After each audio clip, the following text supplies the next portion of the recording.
yang dimuliakan oleh Allah Subhanahu wa taala. Alhamdulillah, pada saat ini kita berkumpul bersama, duduk bersama, bertemu bersama karena memenuhi panggilan Habibuna wa Maulana Muhammad sallallahu alaihi wasallam. Dan siapa orang yang di dalam hidupnya mau memenuhi panggilan Rasulullah, mau menyambut seruan Rasulullah, ketahuilah kelak namanya akan dipanggil oleh malaikat Allah di yaumil mahsyar dengan panggilan Sa'ida fulan ibn fulan sa'adatan la yashqa ba'daha abada. Sungguh ini orang beruntung dengan keberuntungan yang tidak akan ada akhirnya, hadirin. Maka dari itu, hadirin yang dimuliakan oleh Allah Subhanahu wa taala, kita bersyukur atas nikmatnya hidup. Kita bersyukur atas nikmatnya umur. Allah panjangkan umur kita dan Allah mudahkan kita untuk duduk bersama di dalam jamuan Allah. Duduk bersama di dalam jamuan baginda Rasulullah sallallahu alaihi wasallam.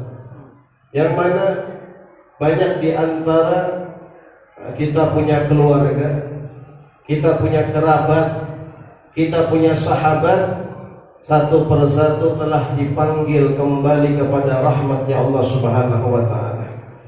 Mereka tidak Allah berikan kesempatan untuk dapat kumpul bersama sebagaimana kita sekarang. Namun Allah berikan itu kepada kita. Allah masih berikan kita nikmat hidup.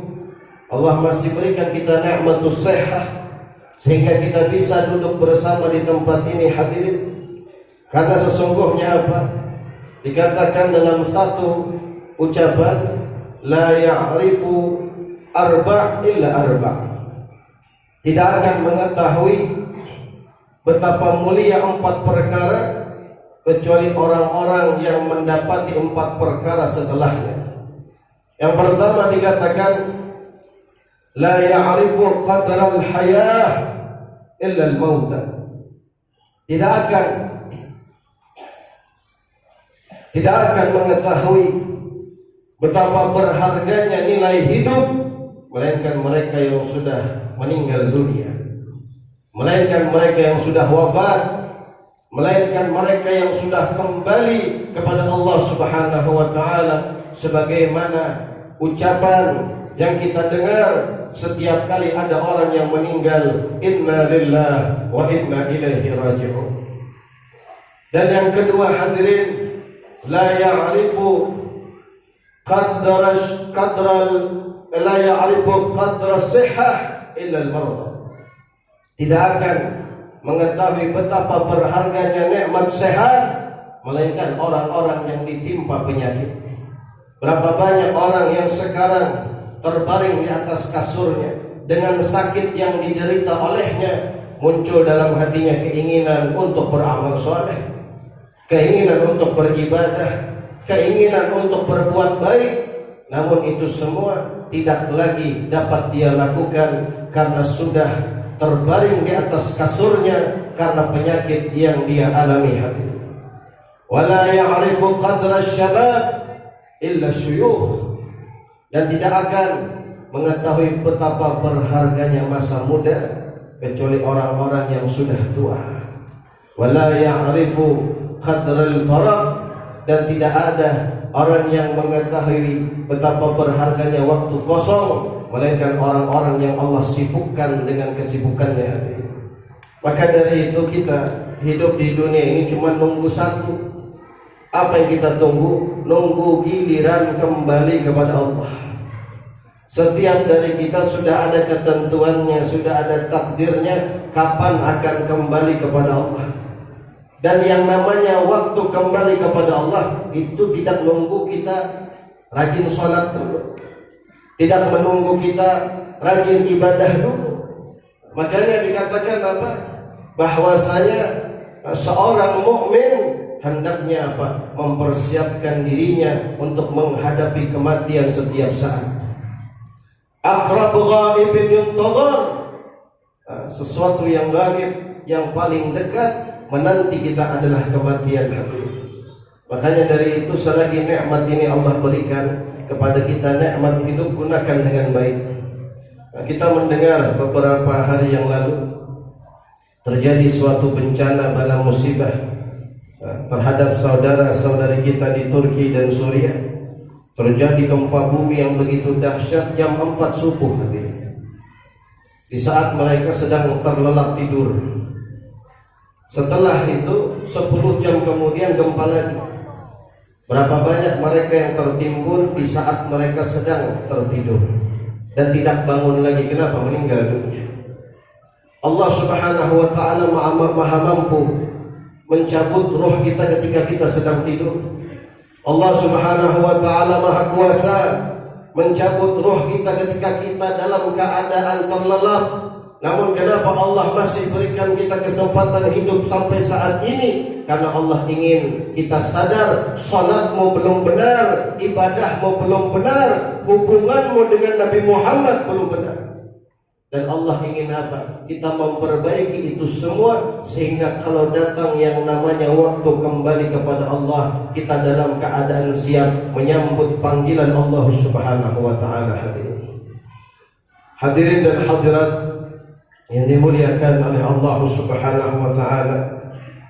Makanya ada sebagian orang saleh itu mengajarkan kepada kita apa? Mereka selalu ingat bahwasanya waktu kembali kepada Allah itu tidak melihat tempat, waktu, dan keadaan. Ada seorang habaib, itu Al-Habib Alawi bin Ali bin Muhammad bin Husain Al-Habsyi, ayahnya Al-Habib Anis Al-Habsyi Solo. Itu beliau kalau bepergian kemana-mana, dakwah kemana-mana, itu mesti di dalam kopernya ada kain kapan, hadirin. Jadi beliau kemanapun dakwah itu mesti kain kapan dibawa terus. Untuk apa? Untuk ingat. Bisa jadi kalau beliau di mana, beliau berangkat kemana, bisa jadi di situ datang kematian. Jadi beliau pergi kemana-mana mesti kain kapannya ada dalam kopernya. Dan kita sekarang, kenapa Allah masih berikan nikmat hidup? Agar kita mengingat dalam peristiwa Isra dan Mi'raj ini, hadirin, bahwasanya baginda Rasulullah sallallahu alaihi wasallam, beliau adalah orang yang paling berjasa untuk kita, orang yang paling baik dengan kita, orang yang paling perhatian, orang yang paling sayang kepada kita, baginda Nabi Muhammad sallallahu alaihi wasallam.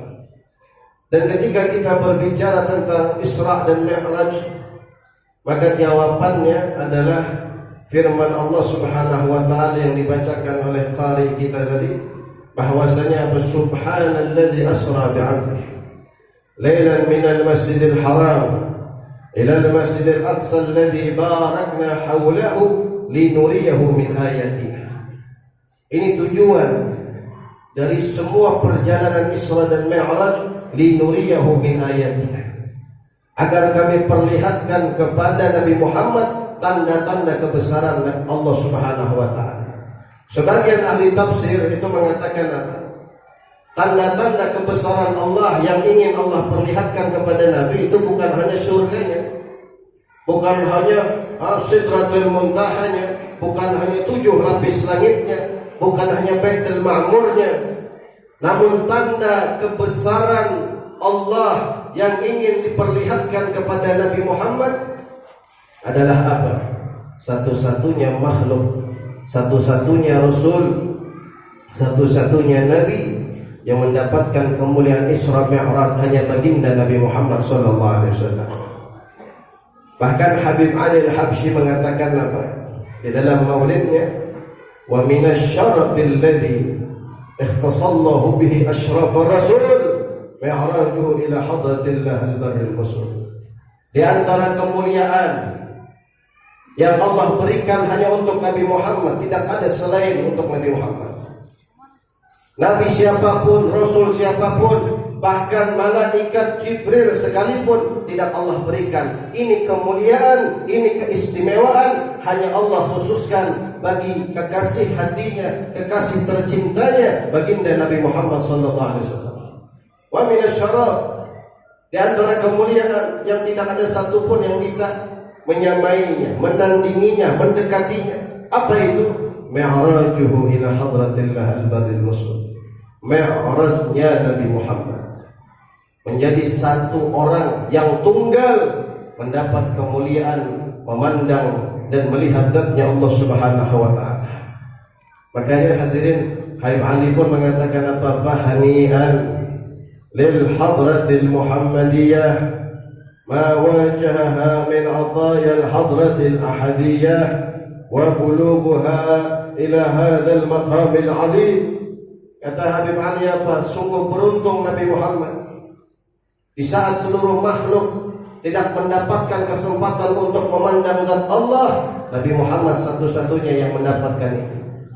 Malaikat Jibril itu bolak-balik bawa wahyu dari Allah kepada Nabi, itu pun tidak bisa memandang zatnya Allah. Hadirin, ada hijab di antara malaikat Jibril dan Allah Subhanahu wa taala. Dikatakan apa? Ketika Rasulullah bersama malaikat Jibril sudah sampai kepada hampir daripada tempat tujuan yang utama, malaikat Jibril tiba-tiba diam. Kata Rasulullah, "Wahai Jibril, ayo lanjutkan perjalanan." Kata malaikat Jibril, "Imdi ya Rasulullah." Biar lanjutkan perjalanan biar. Kenapa engkau diam di sini? Kata malaikat Jibril, "Inna likulli minna maqamun ma'lum." Kita semua masing-masing punya pangkat dan kedudukan, wahai Rasulullah. Ini batasan terakhir untukku. Selangkah saja aku melangkah, maka aku akan terbakar, kata malaikat Jibril. Karena yang dibolehkan, diizinkan untuk melewati ini batasan hanya engkau ya Rasulullah. Selain engkau tidak boleh. Bahkan aku sekalipun yang menjadi malaikat yang tugasnya membawa wahyu dari Allah. Ini batasan, ini jalan hanya untukmu wahai Nabi Muhammad sallallahu alaihi wasallam. Makanya kita kalau memperingati Isra Mi'raj, yang kita dapat dari peringatan ini, kita harus bangga hadirin. Kita punya Nabi terbaik Nabi. Kita punya Rasul termulia Rasul. Kita punya kekasih hati Nabi Muhammad, paling agung makhluknya Allah Subhanahu wa taala. Kenapa? Jadi satu-satunya makhluk yang mendapatkan kesempatan untuk memandang zatnya Allah Subhanahu wa taala. Maka dari itu, kalau kita sedang memperingati Isra Mi'raj, maka yang harus kita lakukan apa? Menambah kecintaan dan kerinduan kita kepada Habibuna Muhammad sallallahu alaihi wasallam. Karena kalau kita berkumpul di dalam perkumpulan semacam ini, namun rasa cinta dan rindu kita tidak bertambah dari sebelumnya, maka berarti ada kekurangan yang terjadi dalam hati kita.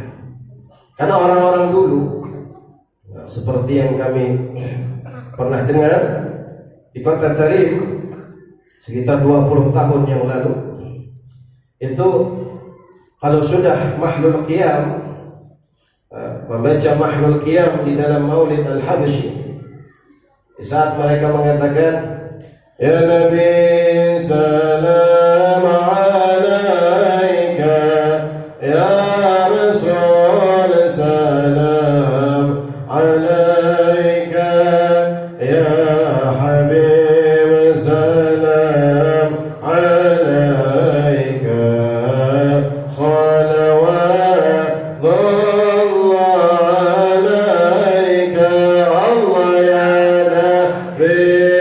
Salam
Ketika mereka membaca itu hadirin, dikatakan apa? Tidak sedikit dari mereka yang meluapkan rasa rindunya kepada Habibuna Muhammad di dalam lantunan salawat dan salam, mereka jatuh pingsan hadirin. Dan bahkan ada yang terjatuh di dalam kerinduannya kepada Nabi Muhammad dalam keadaan rohnya sudah terbang menuju roh baginda Rasulullah. Kenapa mereka ada yang sampai pingsan? Bahkan ada yang sampai meninggal karena mereka memahami ucapan yang diucapkan itu hadirin. Banyak dari kita tidak paham bahwasanya ucapan ya Nabi salam alaika, kalimat alaika adalah kalimat yang ditujukan bagi orang yang hadir di hadapan kita. Di saat mereka mengucapkan dan meluapkan rasa rindunya kepada Habibuna Muhammad, Allah buka hijab dan dirinya melihat kehadiran cahaya Rasulullah. Bagi mereka yang pingsan tidak kuat menahan begitu dahsyat cahaya baginda Nabi Muhammad. Namun mereka yang meninggal hadirin, kenapa? Di saat mereka melihat hadir Rasulullah, dalam hatinya berkata, ya Allah, jangan ada lagi perpisahan dengan Nabi Muhammad. Jangan ada lagi menjauh dari Nabi Muhammad. Sudah, sekarang saja ya Allah cabut rohku, agar rohku berdampingan dengan roh kekasihku Habibuna Muhammad SAW. Itu yang terjadi hadirin. Orang kalau sudah dengar maulid, dengar sholawat, tambah cinta, tambah rindu dengan Nabi Muhammad SAW. Itu yang harus kita tanamkan di dalam hati kita. Kenapa? Demi Allah, seseorang tidak akan mungkin selamat meskipun sholatnya banyak, meskipun sedekahnya banyak, meskipun zikirnya banyak, kalau tidak pernah rindu kepada Habibuna Muhammad SAW. Karena setiap orang-orang yang mendapat keselamatan adalah orang yang hatinya terbakar rindu kepada Habibuna Muhammad SAW. Sayyidina Abu Bakar As-Siddiq. Siapa yang tidak kenal dengan Sayyidina Abu Bakar? Semua kita kenal hadirin. Khalifah pertama, khalifah bagi Nabi Muhammad SAW. Dikatakan apa? Sepeninggal Rasulullah, ketika Nabi sudah wafat, selalu tercium ketika seseorang mendekati Sayyidina Abu Bakar, seakan-akan ada bau daging yang terbakar. Kenapa? Karena hatinya terbakar rindu kepada Nabi Muhammad SAW. Istri Sayyidina Abu Bakar bilang apa? Suamiku ini kalau sudah rindu Rasulullah seperti anak kecil yang menangis di pinggir rumahnya. Sayyidina Bilal bin Rabah, yang mana dikatakan oleh Nabi apa? Bunyi jejak sendalnya Sayyidina Bilal bin Rabah sudah terdengar di surga, padahal masih di dunia orangnya. Termasuk orang yang mendapatkan kabar gembira dengan surganya Allah ketika Nabi Muhammad sudah meninggal dunia, tidak tahan, tidak mampu tinggal di kota Madinah. Kenapa? Karena setiap jalanan kota Madinah mengingatkan beliau kepada Rasul SAW.